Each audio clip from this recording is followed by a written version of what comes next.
attempt to take the train has failed.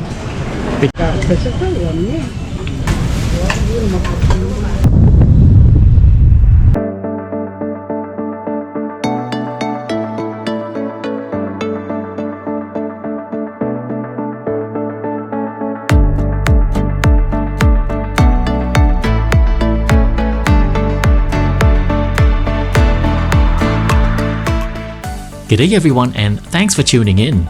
I'm coming to you from Busan, South Korea's second largest city.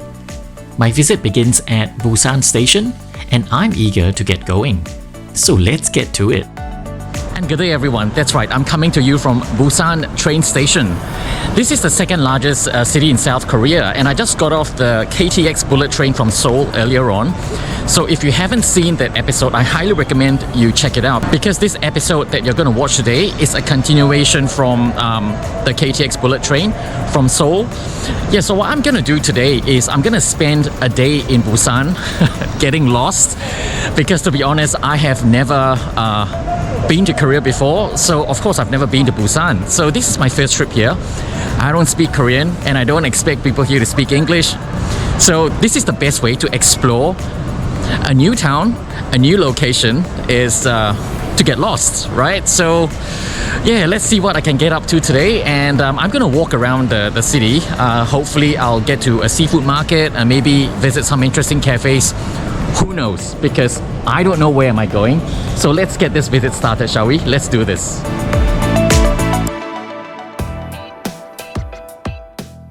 To be exact, I was spending a little over 6 hours in Busan before returning to Seoul. This episode is part of a series, me on a whirlwind trip through parts of Asia, starting from Adelaide, heading to Sydney where I flew to Seoul. Tomorrow I'm headed to Hong Kong. Then I'll end up in Bangkok, Chiang Mai, Colombo in Sri Lanka before returning to Melbourne. All this in 12 days. Crazy? Tiring? Perhaps. Was it fun? Absolutely. You can count on heaps of flight reviews, vlogs, foodie videos coming out of this. Make sure you hit subscribe and the bell icon so you won't miss the next exciting episode. Giving me a like will surely encourage me to keep prodding along to produce these contents. So here's a thanks, because your support is very much appreciated.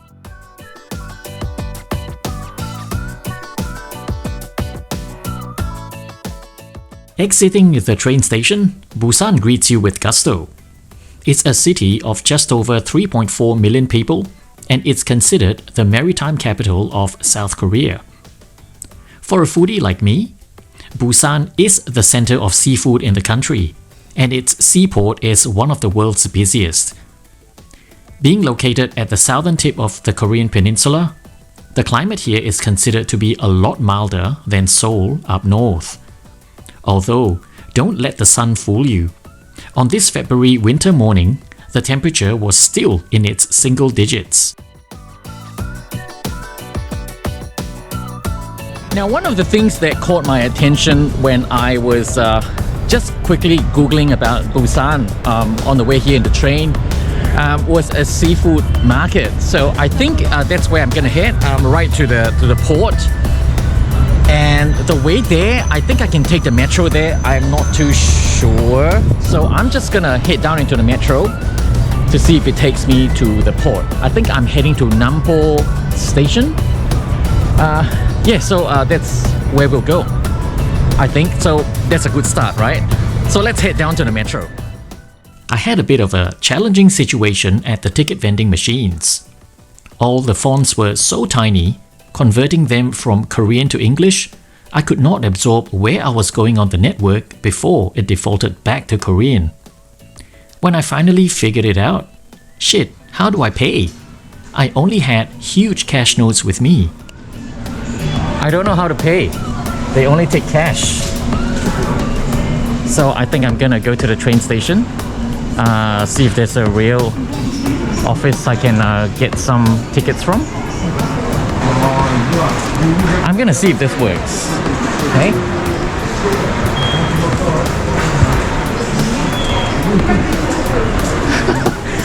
This is interesting.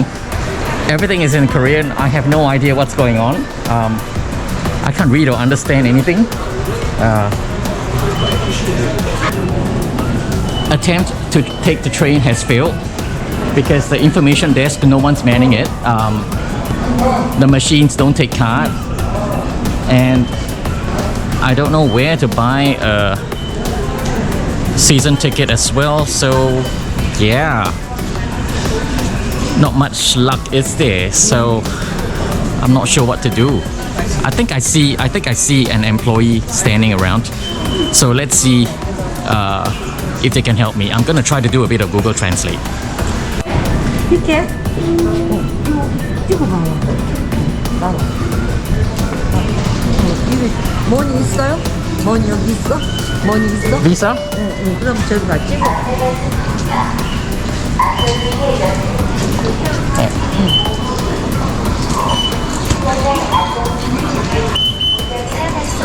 사용할 수가 없대. No? 응. 저기 와서.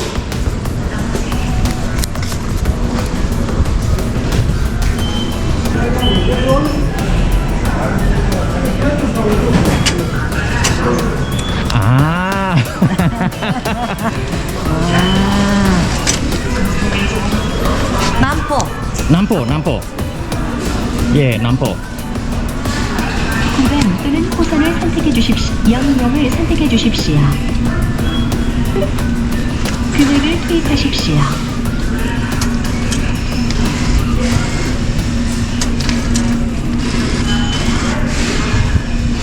이럴 거는 그냥 하나 끌어오자. 이거 바꿔 와. 여기 가서 이거 바꾸라고요? 예, 저 집에.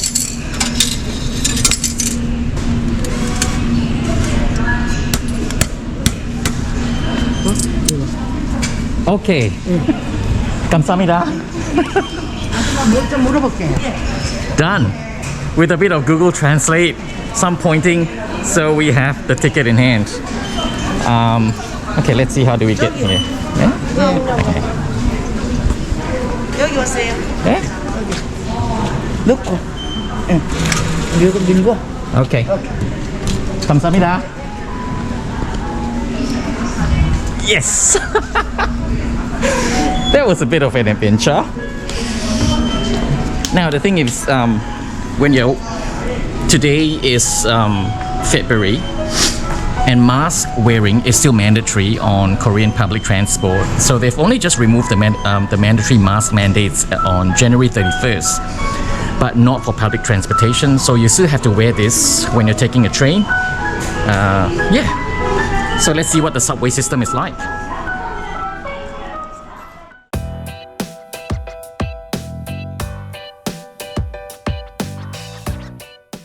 The Busan Metro started operations in 1985. Today, there are 4 numbered lines covering just under 200 kilometers serving 114 stations. Voice announcements are made in Korean, English, Japanese, and Mandarin. Today, I'm riding on a line number 1, which is the orange line. It will take me from Busan Station to Nampo Station. From there, it's walking distance to the port where the seafood market is located. Line number 1 is deemed the most popular line of all Busan Metro lines, so expect a crowd at any time.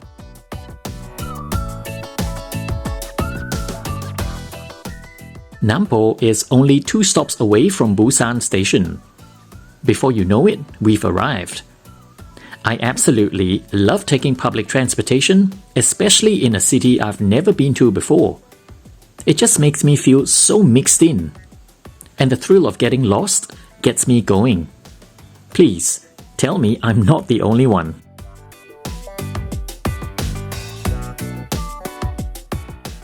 Out of the metro station, we strut towards the sea with a purpose and a mission. The unmistakable whiff of the sea tells me we're close. Some people think it stinks. To me, that's the sweet smell of heaven, because I love being so close to the sea. So where are we headed to?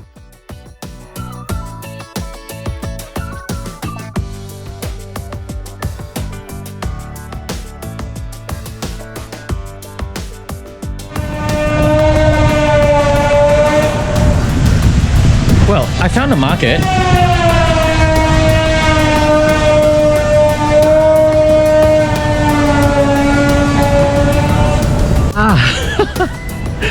All the way to Busan, and Jagalchi market is closed. From what I can gather from the group of people behind me, it is closed for renovation. There's a lot of noise going on in there, so yeah, maybe they're right on that one.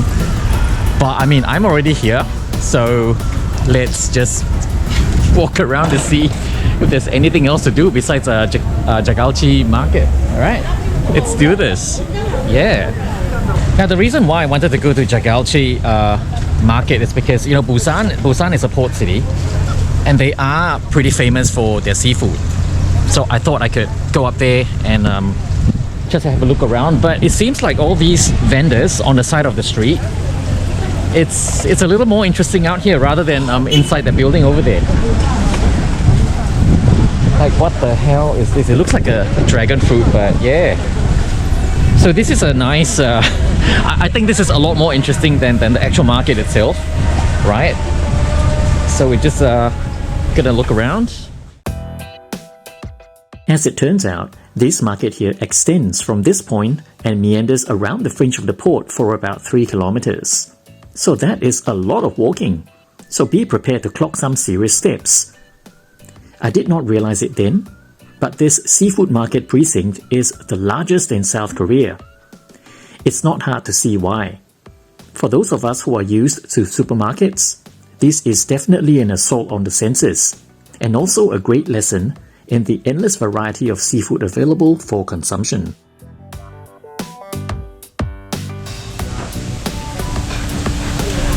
Okay, good. I found a restaurant. So hopefully it's one of many, so I can settle down and have something to eat. So I'm just gonna take a walk over there and then we can come back here and take a look to see what's going on. Yep, so restaurant number 1. Take mental note of that one. Oh, here's another one. Well, come to think of it, this entire row is full of shops and restaurants besides the vendors on the road. So yeah, okay. It looks like I might have struck gold. I really meant to come here for some seafood. I mean, why wouldn't you? You're at a seafood market and that's just a natural thing to do, right? Well, sometimes life takes you in another direction. At every other food stall I passed, I saw these bubbling pots which seemed so bloody inviting, especially given how cold the weather was. So curiosity got the better of me. I picked a stall, settled down, waved a silent hello, and decided to raise my arm and I pointed at the meanest looking bubbling cauldron. So I have no idea what I just ordered. I just pointed. So fingers crossed it turns out okay. Yeah.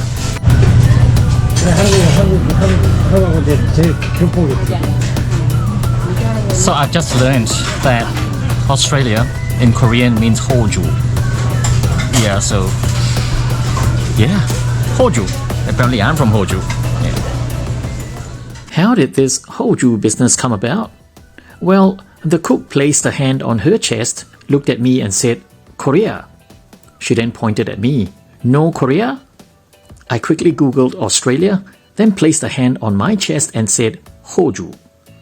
And just like that, we got our points across, and then she asked me in one single English word as she pointed to my bowl and queried, "Spicy?" I replied in a single syllable Korean and said, "Yeah, spicy," and gave her a thumbs up. With sheer determination, communication was suddenly no longer an issue behind grateful smiles and a very strange sense of accomplishment. Wish I could tell you I knew what I was eating at this point, but I didn't. As soon as I pointed to the boiling pot, she started stirring, and that was when I saw these maroon-colored jelly stuff floating to the top. I knew immediately they were cakes of coagulated blood of some kind. I've seen them when I was a child in Singapore, and butchers used to sell pig's blood like that.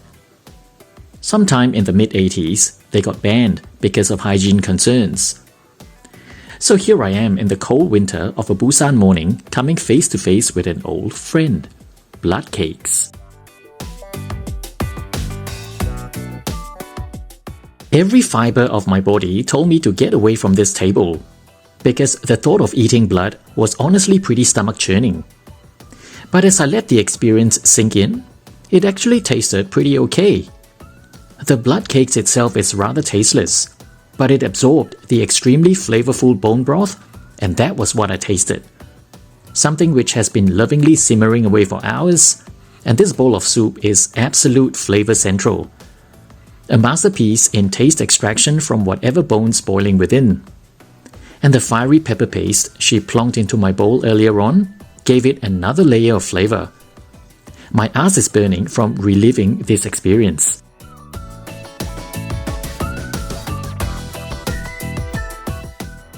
And then there are these little flavorful nuggets of animal fat.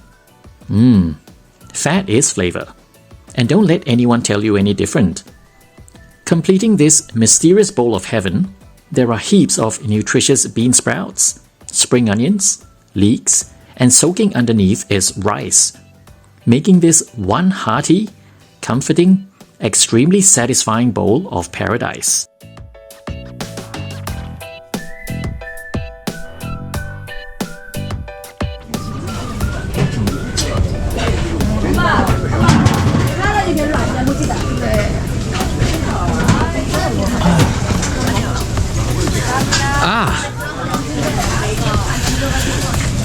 Sometimes the best discovery is when you just point, no words exchange. And that was what I just did. I just pointed, served in front of me, and I ate. So that was gukbak. Gukbak, I think that's what the guy next to me said, gukbak. So it's a pig blood stew. Yeah, that was what I just ate. I know it sounds disgusting to those of you who are not used to such things. Excuse me. To be honest, I have not had pig's blood before. That was my first time doing it, and yeah, I gotta say I like it. It's I suppose you don't knock it until you try it. Yeah, that was so good. And because it's quite chilly today, so that stew just it was spicy, it was hot, so it just warms you up from the inside. So yeah, what an amazing discovery that was. So let's keep walking on, yeah?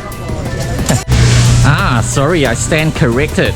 So just did a little research on Google, and that's actually not pig's blood. It is ox blood. Yeah, so it's seonji-guk. Yeah, seonji-guk.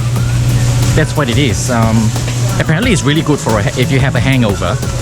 It is actually known as a hangover soup. So if you go out for an all-night drinking session, and the next day you feel like shit, so that soup is good for you to recover. Yeah, seonji-guk. Yeah, that was interesting. Seonji-guk. Yeah. That meal was so unplanned. In fact, that bowl was so filling I did not eat anything until I got back to Seoul later that evening. I seriously needed to walk off that lunch, so now is a good time to take it all in along the port where the market is located. This market precinct is known to hold an overwhelming number of female stallholders, and they've earned the nickname Busan Wives or Jagalchi Ajumma. This is a nod to their perseverance and hard work to provide financial support for their families and to pay for their children's education, which is paramount in Korean society.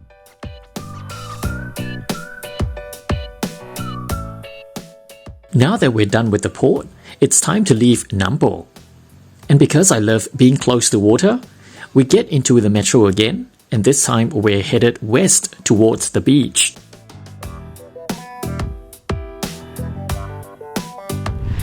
Now that I've got a hang of the train, it's actually easy to get around. It's pretty windy and I don't have my media mod with me, so the audio is probably going to be a bit distorted, so fingers crossed you can hear me well. So we have ended up in Dadaepo Beach. Now, I mean, Busan is a coastal town, so in summer, you can imagine this place would be packed with, beachgoers and all. Yeah, so let's go take a look at how the beach is like, yeah? Busan is famous for their beaches, and Dadaepo is one of them. I was hoping to find some trendy beach cafes here, and I could see them, but they were mostly shut. Perhaps the weather was too cold, and the streets were mostly empty, and I seemed to be the only one crazy enough to be out walking in this windy chill. That being said, at least the sun was shining.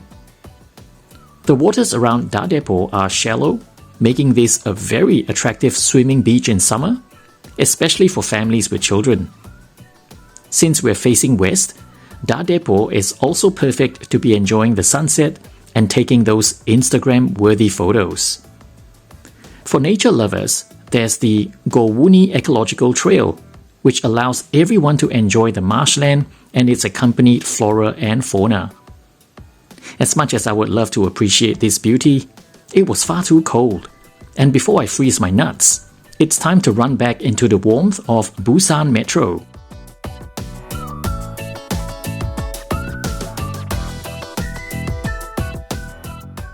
My next journey was, well, navigating several interchanges to take me to Busan Gimhae Airport, as it was time to catch my flight back to Seoul.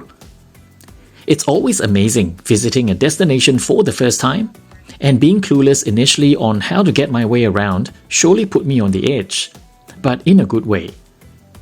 The locals are so friendly and very determined to help, especially when they know I don't speak Korean. Their tenacity to reach their objective in assisting me was incredibly heartwarming to witness. When all else fails, there's always sign language and Google Translate. So there's really no excuse. If I can do it, so can you. So for now, let's get back to Seoul.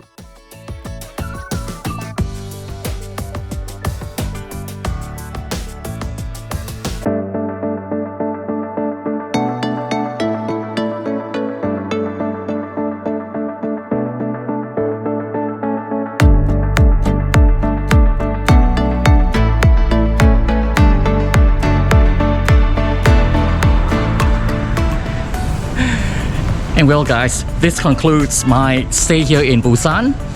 So the day has gone by pretty quick. I arrived at, what time did I arrive? At about 10:45 this morning. And I went around, went to have my lunch at the port and then went to the beach. And the train ride to the airport from the beach, it took way over an hour. So that was a very, very long subway ride. It gives you an idea of how complicated the railway line is. I mean, it's pretty straightforward if you follow the colors, but yeah, the distance covered it's really very long. Well, anyway, I gotta head to the domestic terminal right now, so that's where I'm heading. That's the domestic terminal because I'm flying back to Seoul. So I will end the episode right here. So I will leave details of my Instagram on your screen right now. So chuck me a follow there so you know what I'm up to and you can actually follow my travels in real time. And of course, more importantly, don't forget to hit the subscribe and bell notification icon so you know every time when I come on another one of these little adventures of getting lost again in a city that I've never been to. Alright, so until the next time, stay safe, take care, and I'll see you guys around again. Bye!